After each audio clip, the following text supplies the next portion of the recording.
Okay, we've opened up a little bit of what is authority, what are instructions, how do they act upon us in a very sensorial way maybe, or at least we've touched on it in some way.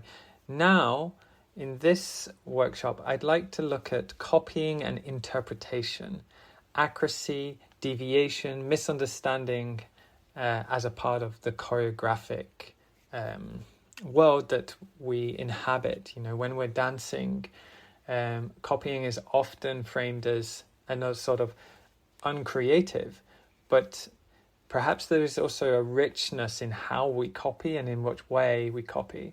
So let's spend a little bit of time looking at the creativity of misunderstanding and the productivity of copying and being in a sort of interpretive relationship. So first, I'd in fact just like you to go and copy something. It can be something that you've copied before. It can be a video. It can be something quite elemental. But go and copy it and try to be as good as possible. Try to really copy in the best way you can. So go away and do that, and we'll come back after.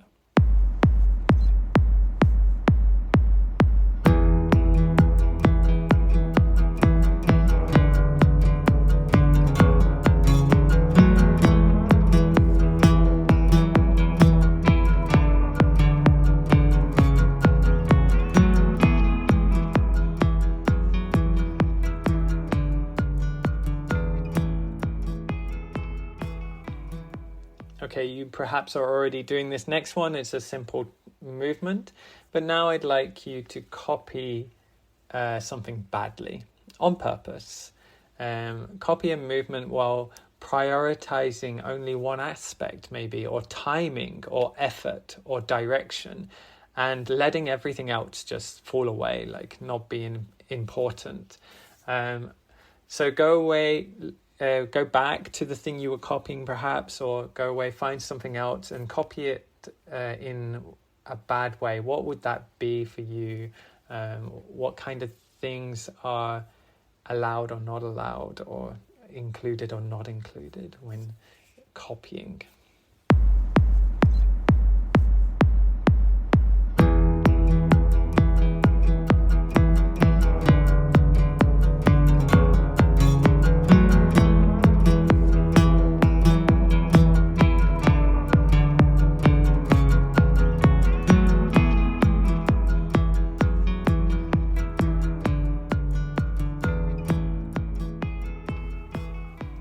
Great. So there's a whole world, isn't there, of imagination and imaginative sort of work going on. There's a fantastic exercise I would do with Simon Vincenzi, and I believe he developed it perhaps with Frank Bock, but I can't say for sure. But it's a beautiful exercise where two people stand and they do nothing but copy each other. They try to see the whole body and not move, but if there is movement, copy the energy of the movement. And what you get is this sort of feedback loop where people are vibrating between each other. And there's this real sense of the impossibility of the situation, and yet at the same time we also know what it feels like to copy something correctly or badly. So now, with that in mind, we're going to continue this sort of exploration of copying, the impossibilities, the sort of the world that is opened up through copying. But copy only from memory and see what disappears, see what is exaggerated when you copy just from memory. Maybe watch something just once and then wait and then see what you can remember from it. Or you can delve right back into your memory and find something from a long time ago. But really playing with this ability to see what disappears and what gets exaggerated perhaps.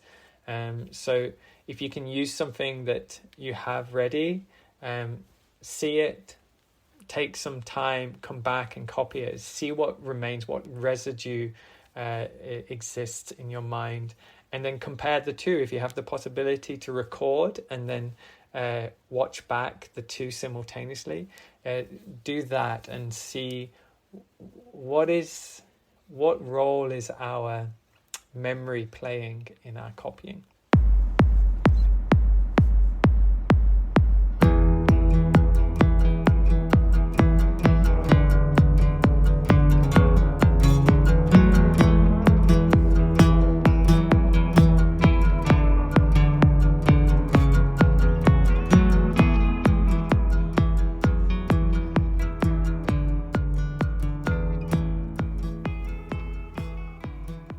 Okay, great. I hope that was rewarding and interesting.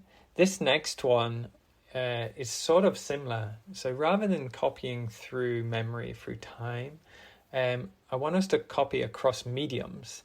And this is something that I actually find is really useful for choreographing. It allows me to keep moving creatively and play and so on. And in fact, we already kind of do it in many different ways, through reflection, or scoring. When we write down things, when we score things, we're translating, copying into another medium.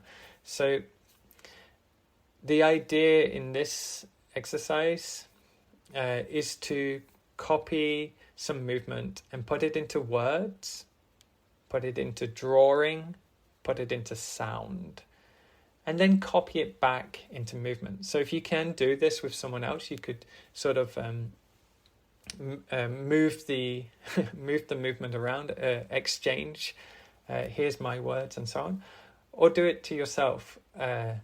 See how it moves and translates when you copy in different mediums.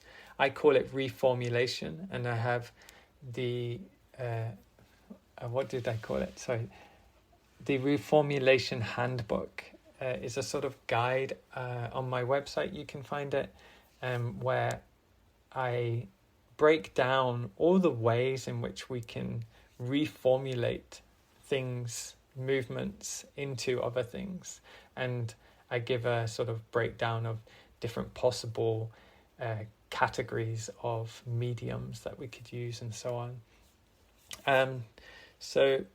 But for now, just take some movement, put it into another medium, and then take that medium and put it back into movement.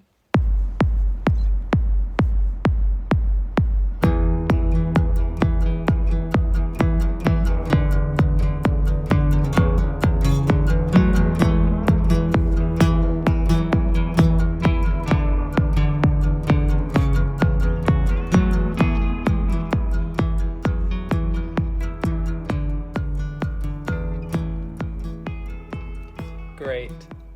So now I'd like to move into a reflection and consideration of what we've sort of looked at today. But before that, I'd like to invite a sort of gesture maybe into a type of rehearsal or practice or a way of dancing where you could use chain of translations, a sort of exquisite corpse, if you've ever done one, where you draw and pass on, where you could movement around through description and then back into movement and then back into description with other people or for yourself, sort of an ongoing exquisite corpse that you can have with a choreography or with someone else's choreography, to sort of develop a way of practicing, a method for dancing. And in a way, we're already doing this, right? We collect different recordings and different documents and different definitions and captures and descriptions of the experiences we've had, and we use them to move forwards. But this is just to articulate it. It's an encouragement to sort of, what if you were to do it in a structured way, and follow the traces and create a chain of translations, or a reformulation, perhaps. So, what is copying? And at what point does copying stop being copying, right? How good can we ever be at copying? And did accuracy ever matter? Like, is that really what is happening when we copy? When we're invited to interpret? Is there something in the practice of dancing through copying that, in fact, has an element of creativity? So that's what I'm going to leave us on today. And I'll see you in the next one, or in some other way. Thank you.